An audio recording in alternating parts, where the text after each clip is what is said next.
Hi viewers, welcome to Aadan. నేను మీ Prasad. Exit polls ఈరోజు 1వ తేదీ సాయంత్రం అయిపోయింది. సో అందరూ చాలా ఆత్రంగా ఎదురు చూస్తున్నారు కదా. ఆ ఎగ్జిట్ పోల్స్ రానే వచ్చేసాయి. ముఖ్యంగా ఈ పైనీర్ వారి సంస్థ వారు డిసెంబర్ నెలాఖరు అంటే జనవరిలో అనుకోండి, జనవరి నుంచి మొదలుపెట్టారు ప్రీ పోల్ సర్వేలు. అనేక సర్వేలు చేశారు. ఆ తర్వాత పోస్ట్ పోల్ సర్వే అంటే ఏదైతే ఎన్నికలు అయిపోయాయో ఆ ఎన్నికలు అయిపోయిన తర్వాత నిర్వహించిన సర్వే అటువంటిది. 13వ తారీఖున ఎన్నికలు జరిగింది కదా, 14 నుంచి 29 వరకు. సో వాళ్ళు చేసిన సర్వే అనమాట. 25 లోక్సభ స్థానాలు, అలాగే 175 అసెంబ్లీ నియోజకవర్గాల్లో వారు చేసిన ఎగ్జిట్ పోల్ సర్వే ఎలా ఉంది అనేది ఇప్పుడు మనం చూడబోతున్నాం. సో ముందుగా ఏదైతే ఈ శ్రీకాకుళం పార్లమెంటరీ సెగ్మెంట్ నుంచి చూసినట్లయితే ఇదిగో చూడండి, శ్రీకాకుళం లోక్సభ కూటమి కైవసం చేసుకోబోతుంది. అలాగే ఇచ్చాపురం, టెక్కలి, పలాస, పాతపట్నం, ఆమదాలవలస, శ్రీకాకుళం, నర్సనపేట మొత్తం ఈ పార్లమెంట్ సెగ్మెంట్లో ఉన్న 7కు 7 కూటమి కైవసం చేసుకోబోతుంది. ఇక దాని తర్వాత విజయనగరం లోక్సభ కూడా కూటమి కైవసం చేసుకోబోతుంది. ఇక ఎచ్చెర్ల, రాజాం, బొబ్బిలి ఈ 3 నియోజకవర్గాల కూటమి. చీపురుపల్లి మాత్రం వైసీపీ కైవసం చేసుకోబోతుందట బొత్స సత్యనారాయణ గారు. గజపతి నగరం, నెల్లిమర్ల, విజయనగరం మరలా ఈ 3 కూడా కూటమే. ఇక దాని తర్వాత అరకు పార్లమెంట్ సెగ్మెంట్. ఈ అరకు పార్లమెంట్ సెగ్మెంట్ మొదటి నుంచి కూడా చెప్తున్నది ఏంటి అంటే వైసీపీ కైవసం చేసుకోబోతుందని. ఇక దాని తర్వాత ఇక్కడ అసెంబ్లీ సెగ్మెంట్లో పాలకొండ మాత్రం కూటమి, కురుపాం, పార్వతీపురం ఈ 2 వైసీపీ, సాలూరు కూటమి, అరకులోయ వైసీపీ, ఇక పాడేరు కూటమి, రంపచోడవరం ఈ వైసీపీ అనమాట. సో ఇక్కడ చూస్తే మీకు ఎన్డీఏకి 3, వైసీపీకి 4 అంటే కూటమికి. ఇక దాని తర్వాత విశాఖపట్నం. సో విశాఖపట్నం ఈ లోక్సభ స్థానాన్ని కూటమి కైవసం చేసుకోబోతుంది. ఇక Srungavarapukota, Bheemili, Visakhapatnam east, west, north, south, Gajuwaka మొత్తం 7కి 7 కూటమి కైవసం చేసుకోబోతుందట. దాని తర్వాత అనకాపల్లి పార్లమెంటరీ సెగ్మెంట్ చూసినట్లయితే సో అనకాపల్లి లోక్సభ కూటమి కైవసం. మరలా ఇక్కడ కూడా 7కి 7 అన్ని సెగ్మెంట్లు చోడవరం, మాడుగుల, అనకాపల్లి, పెందుర్తి, యలమంచిలి, పాయకరావుపేట, నర్సీపట్నం ఈ 7 కూడా కూటమి కైవసం చేసుకోబోతుందట. ఇదిగోండి కాకినాడ పార్లమెంటరీ సెగ్మెంట్ చాలా ఆసక్తికరమైన సెగ్మెంట్. ఎందుకంటే ఇక్కడ లోక్సభ స్థానానికి జనసేన పార్టీ పోటీలో ఉంది. సో ఈ స్థానాన్ని కూటమి కైవసం చేసుకోబోతుంది. ఇక దాని తర్వాత ఉన్న 7కి 7 కూడా ఎన్డీఏ కైవసం చేసుకోబోతుంది. తుని మొదట్లో కొంత వెనకబడి ఉండాది కూటమి, మరి ఆ తర్వాత అనూహ్యంగా పుంజుకుందట. పోస్ట్ పోల్ సర్వే ప్రకారంగా ఏదైతే ఇప్పుడు ఈ పైనీర్ సంస్థ వారు చేశారో దాని ప్రకారంగా ఈ విధంగా ఉంది. So Prathipadu, Pithapuram, Kakinada rural, Peddapuram, Kakinada city, Jaggampeta ఇవన్నీ కూడా కూటమి కైవసం చేసుకోబోతుందట. ఇక రాజమండ్రి పార్లమెంట్ సెగ్మెంట్కి వచ్చేసరికి ఈ లోక్సభ సెగ్మెంట్ మరలా కూటమే. దాని తర్వాత అసెంబ్లీ సెగ్మెంట్లో అనపర్తి, రాజానగరం, రాజమహేంద్రవరం అంటే Rajahmundry city, rural, Kovvur, Nidadavolu, Gopalapuram so ఇవన్నీ కూడా కూటమి కైవసం చేసుకోబోతున్నారు. సో నాకు అందుకే డౌట్ వచ్చింది. నేను దీనికి ముందు వీడియోలో కూడా నేను ఏదైతే స్ట్రీమ్ యార్డ్ లైవ్ చేసిన ప్రోగ్రాము మీరు చేసిన సర్వేల్లో ఎంతవరకు క్రెడిబిలిటీ ఉంటుందండి ఏంటి అని అడిగితే ఆయన అన్నాడు 100% యాక్యురసీ ఉంటుందండి, మన దాంట్లో కావాలంటే చెక్ చేసుకోండి అని చెప్పేసి చాలా కాన్ఫిడెంట్గా చెప్పారు. సో ఇక ఆ తర్వాత అమలాపురం పార్లమెంటరీ సెగ్మెంట్ చూసుకుంటే ఇక్కడ కూడా కూటమి కైవసం చేసుకోబోతుంది. సో ఇక్కడున్న 7 సెగ్మెంట్లు కూడా రామచంద్రపురం, ముమ్మడివరం, అమలాపురం, రాజోలు, పీకానవరం, కొత్తపేట, మండపేట 7కి 7 కూటమి కైవసం చేసుకోబోతుంది. ఇక నర్సాపురం పార్లమెంటరీ సెగ్మెంట్కి వచ్చేసరికి నర్సాపూర్ కూటమే. తర్వాత ఆచంట, పాలకొల్లు, నర్సాపురం, భీమవరం, ఉండి రఘురామకృష్ణరాజు గారిది, తణుకు, తాడేపల్లిగూడెం ఇవన్నీ కూడా కూటమి కైవసం చేసుకోబోతుందట.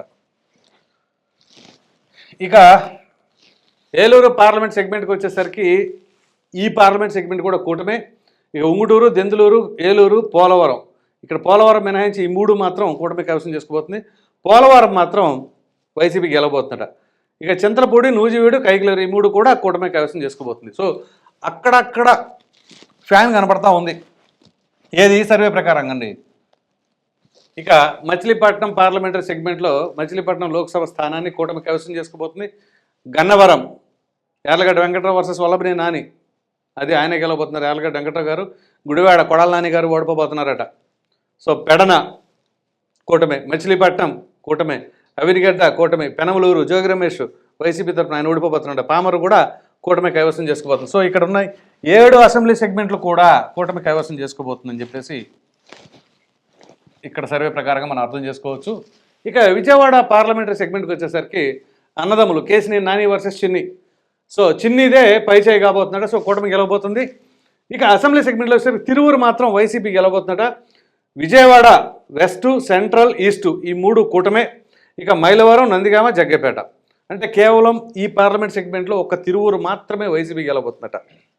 ఇక గుంటూరు పార్లమెంటరీ సెగ్మెంట్కి వచ్చేసరికి గుంటూరు లోక్సభ స్థానాన్ని కూటమి కైవసం చేసుకోబోతుంది. సో ఏదైతే కిలార్ రోసియా ఆయన వైసీపీ క్యాండిడేట్, అక్కడ పెమ్మసాని చంద్రశేఖర్ గారు టీడీపీ క్యాండిడేట్.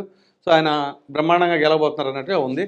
ఇక తర్వాత అసెంబ్లీ సెగ్మెంట్లో తాడికొండ, మంగళగిరి నారా లోకేష్ గారు కావచ్చు, పొన్నూరు దూలిపాళ నరేంద్ర గారు కావచ్చు, తెనాలి నాదెండ్ల మనోహర్ గారు కావచ్చు, ప్రతిపాడు రామాంజలి గారు కావచ్చు, అలాగే గుంటూరు వెస్ట్ ఇది గల్లా మాధవి అంటే ప్రియురాల మాధవి, అలాగే గుంటూరు ఈస్ట్ మొహమ్మద్ నజీర్ వీళ్ళందరూ కూడా గెలవబోతున్నారట. ఇక దాని తర్వాత నరసరావుపేట ఇక్కడ కూడా లావకృష్ణదేవరాయలు గారు గెలవబోతున్నారు. అనిల్ కుమార్ యాదవ్ గారు ఓడిపోబోతున్నారట. సో పెదకూరపాడు, చిలకలూరుపేట ఈ 2 కూడా కూటమే. నరసరావుపేట మాత్రం వైసీపీ గెలవబోతుందట. గోపిరెడ్డి శ్రీనివాసరెడ్డి గారు గెలుస్తున్నారట 3వ సారి. ఇక సత్తెనపల్లి, వినుకొండ, గురజాల, మాచర్ల ఈ 4 కూడా కూటమే కైవసం చేసుకోవచ్చు. సో ఓవరాల్గా 1 మాత్రమే వైసీపీ. ఇక బాపట్ల పార్లమెంట్ సెగ్మెంట్కి వచ్చేసరికి బాపట్ల లోక్సభ కూటమి కైవసం చేసుకోబోతుంది. వేమూరు, రేపల్లె కూటమే. బాపట్ల మాత్రం మరలా 3వ సారి కోన రఘుపతి గారు గెలవబోతున్నారు ఫ్యాన్. ఇక పర్చూరు, అద్దంకి ఈ 2 మరలా కూటమి కైవసం చేసుకోబోతుంది. చీరాల మాత్రం వైసీపీ గెలవబోతున్నాడు కర్ణం వెంకటేష్. అంటే ఈ చీరాల గురించి చాలా ఆసక్తికరంగా ఉంది. ఒక్కొక్కసారి ఒక్కొక్క రకంగా ఉంది. దానికి గల కారణం ఏంటి అంటే కాంగ్రెస్ పార్టీ తరఫున ఆమంచి కృష్ణమోహన్ గారు పోటీలో ఉన్నారు.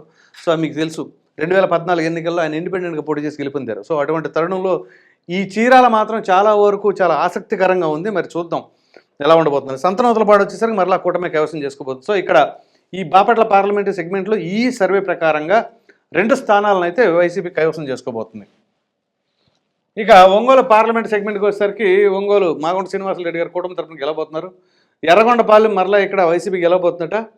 దర్శి కూటమి, ఒంగోలు కూటమి, కొండేపి కూటమి, మార్కాపురం కూటమి, గిద్దలూరు కూటమి, కనిగిరి కూటమి. సో అంటే ఒకే ఒక్క స్థానం ఎర్రగొండపాలెం మాత్రం వైసీపీ కైవసం చేసుకోబోతుందట. ఇక దాని తర్వాత నెల్లూరు లోక్సభ స్థానాన్ని వేమిరెడ్డి ప్రభాకర్ రెడ్డి గారు బ్రహ్మాండంగా గెలవబోతున్నారట. ఇక అసెంబ్లీ సెగ్మెంట్స్కి వచ్చేసరికి కందుకూరు, కావలి, ఆత్మకూరు, కోవూరు, నెల్లూరు సిటీ, రూరల్, ఉదయగిరి ఈ 7 అసెంబ్లీ సెగ్మెంట్లు కూడా కూటమి కైవసం చేసుకోబోతుంది. ఇక తిరుపతికి వచ్చేసరికి తిరుపతి లోక్సభ వరప్రసాద్ గారు గెలవబోతున్నారట, అంటే బీజేపీ. ఇక దాని తర్వాత ఈ అసెంబ్లీ సెగ్మెంట్లు సర్వేపల్లిలో కూడా సోమిరెడ్డి చంద్రమోహన్ రెడ్డి గారు గెలవబోతున్నారు అన్నట్లు ఇచ్చారు. గూడూరుకు వచ్చేసరికి కూటమి, సూళ్ళూరుపేట మాత్రం వైసీపీ గెలవబోతుందట. వెంకటగిరి, తిరుపతి, కాళహస్తి ఈ 3 కూటమి గెలవబోతుంది. సత్యవేడు మాత్రం వైసీపీ గెలవబోతుందట. సో ఇక్కడ ఈ పార్లమెంట్ సెగ్మెంట్లో 2 వైసీపీ, 5 కూటమి. ఇక చిత్తూరుకు వచ్చేసరికి లోక్సభ స్థానాన్ని కూటమి కైవసం చేసుకోబోతుంది. ఇక అసెంబ్లీ సెగ్మెంట్లో చంద్రగిరి పులివర్తి నాని గారు గెలవబోతున్నారండి ఈసారి. నగరి రోజా గారు ఓడిపోబోతున్నారు. గాలి భానుప్రకాష్ గారు గెలవబోతున్నారు. ఇక జీడీ నెల్లూరులో మాత్రం వైసీపీ గెలుస్తుందట. చిత్తూరు, పూతలపట్టు, పలమనేరు, కుప్పం ఈ 4 కూడా కూటమి కైవసం చేసుకోబోతుంది. ఇక రాజంపేటకు వచ్చేసరికి రాజంపేట లోక్సభ వైసీపీ గెలవబోతుందట. మళ్ళీ రాజంపేట అసెంబ్లీ సెగ్మెంట్లో కూటమి గెలుస్తుందట. కోడూరు వచ్చేసరికి వైసీపీ, రాయచోటి వైసీపీ, తంబళ్లపల్లె వైసీపీ, పీలేరు, మదనపల్లె కూటమి, పొంగనూరు మాత్రం వైసీపీ అనట. సో ఇక కడపకు వచ్చేసరికి కడప లోక్సభ వైసీపీ గెలబోతుంది, అంటే అవినాష్ రెడ్డి గారు మరలా గెలవబోతున్నారు. ఇక Badvel YCP, Kadapa assembly segment ఇది విచిత్రంగా ఉంది, ఇక్కడ కూటమి గెలవబోతుందట. పులివెందుల వైసీపీ, కమలాపురం వైసీపీ, జమ్మలమడుగు కూటమి, ప్రొద్దుటూరు వైసీపీ, మైదుకూరు మాత్రం కూటమి. సో వైసీపీ 4, కూటమి 3. ఇక ఆళ్లగడ్డ, శ్రీశైలం ఈ 2 కూటమి, నందికోట్కూరు, పాణ్యం, నంద్యాల ఈ 3 వైసీపీ, బనగానపల్లె, ధోన్ ఈ 2 మాత్రం కూటమి కైవసం చేసుకోబోతున్నట. కర్నూలు అంటే మనకు తెలియదేం కాదు, వైసీపీ గాలి ఎక్కువ ఉంటుంది కాబట్టి కర్నూలు లోక్సభ స్థానాన్ని కూడా వైసీపీ కైవసం చేసుకోబోతుంది. ఈ కర్నూలు అసెంబ్లీ, పత్తికొండ మాత్రం కూటమట. కోడుమూరు వైసీపీ, ఎమ్మిగనూరు కూటమి, మంత్రాలయం, ఆదోని, ఆలూరు ఈ 3 కూడా వైసీపీ గెలవబోతుందట. ఇక అనంతపూర్కి వచ్చేసరికి కూటమి ప్రభావం ఎక్కువ ఉంటుంది ఇక్కడ. సో అనంతపూర్ లోక్సభ వచ్చేసరికి కూటమి కైవసం చేసుకుంటుంది. ఇక అసెంబ్లీ స్థానాల్లో రాయదుర్గం, ఉరవకొండ, గుంతకల్, తాడిపత్రి ఈ 4ని కూటమి కైవసం చేసుకుంటుంది. సింగనమల మాత్రం వైసీపీ అట. అనంతపురం, కళ్యాణదుర్గం ఈ 2 కూటమి కైవసం చేసుకోబోతుంది. సో హిందూపూర్ లోక్సభ స్థానాన్ని కూటమి కైవసం చేసుకోబోతుంది. రాప్తాడు కూటమి, మడకశిర వైసీపీ గెలవబోతుందట. హిందూపూర్ బాలకృష్ణ గారు, అలాగే పెనుగొండ, పుట్టపర్తి, ధర్మవరం, కదిరి ఇవన్నీ కూడా కూటమినట. సో ఓవరాల్గా ఇక్కడ మనం మాట్లాడుకోవాల్సి వస్తే ఇది పరిస్థితి. ఎంపీ స్థానాలు 20 కూటమి గెలవబోతుంది, 5 వైసీపీ గెలవబోతుంది. ఎమ్మెల్యే స్థానాలు వచ్చేసరికి కూటమికి 144, ఇక్కడ వైసీపీకి 31 అట. సో ఇక్కడ తర్వాత ఓట్ షేర్ చూడండి, ఎన్డీఏకి 52% అట, వైసీపీకి 41% అట. ఓట్ షేర్ బాగానే వచ్చింది. గత ఎన్నికల్లో టీడీపీకి ఏ విధంగా 40% వచ్చిందో అదేవిధంగా వైసీపీ కూడా 41 ఓట్ షేర్, ఏది ఈ సర్వే ప్రకారంగా. ఈ ఇండియా కూటమికి 4%. ఈ 4% రావడానికి కారణం కూడా షర్మిల గారే, మనం కొత్తగా చెప్పుకోనక్కర్లేదు. ఇక ఇతరులకు వచ్చేసరికి ఇక నోటా కావచ్చు, మిగతావి కలుపుకుంటే 3%. సో ఇక్కడ చూసుకున్నట్లయితే మీకు ఇది చూడండి, డ్యూరేషన్ మే 14 నుంచి మే 29 వరకు చేశారంటే across all 175 assembly constituencies 12,000 respondents. Gender ratio 51% men, 49% women అట. సో ఇది పరిస్థితి. సో ఓట్ షేర్ అనాలిసిస్ మీకు ఆల్రెడీ చెప్పాను కదా, ఈ విధంగా ఉంది. So TDP Janasena alliance MLA 144, MP 20, YCP ఎమ్మెల్యేలు 33, ఆ విధంగా ఉంది. సో ఇక్కడ చూసుకున్నట్లయితే వైసీపీకి 33, ప్రింట్ మిస్టేక్ పడింది, 31 ఇక్కడ. సో ఎమ్మెల్యేలు 144 కాబట్టి ఇక్కడ 31 ఉంటుంది, ఇంకా ఎంపీ సీట్లు 5. సో ఇదంట, ఈ విధంగా చేశారు. సో మొత్తం మీద చెప్పుకోవాల్సి వస్తే పైనీర్ పోల్స్ వారి ప్రకారంగా కూటమి అధికారం చేజిక్కించుకోబోతుంది అనేదే మనం అర్థం చేసుకోవాల్సిన పరిస్థితి అయితే కనిపిస్తూ ఉంది. ఇది మొత్తానికి పరిస్థితి. మరి చూద్దాం తర్వాత వేరే సర్వే సంస్థలతో ఇంకో రిపోర్ట్తో మీ ముందుంటాను. Thank you.